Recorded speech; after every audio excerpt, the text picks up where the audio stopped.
મહાશિવરાત્રિનું જે વ્રત છે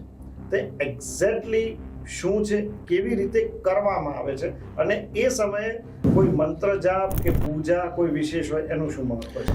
આ વખતનો જે સંજોગ છે કે આ વખતે 13 અને 14 બંનેનો સમન્વય છે, એટલે આ વખતે તો શિવજી તો હાજર રહેશે જ, પણ આખો શિવ પરિવાર પણ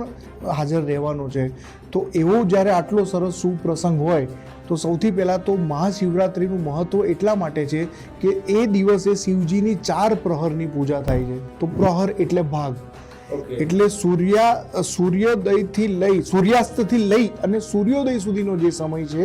એને ટોટલ 4 ભાગમાં વહેંચવામાં આવે છે. એટલે ફોર એક્ઝામ્પલ સાંજે 6 વાગે જો સૂર્યાસ્ત થાય તો 6 વાગ્યાથી 9 વાગ્યા સુધીનો જે સમય છે એ પહેલો પ્રહર છે, 9 વાગ્યાથી 12 વાગ્યાનો છે એ બીજો પ્રહર છે, 12 થી 3 વાગ્યાનો જે પ્રહર છે એ ત્રીજો પ્રહર છે, અને 3 વાગ્યાથી લઈ અને સવારે 6 વાગ્યા સુધીનો જે ટાઈમ છે, જે સૂર્યોદય સુધીનો જે ટાઈમ છે એ ચોથો પ્રહર છે.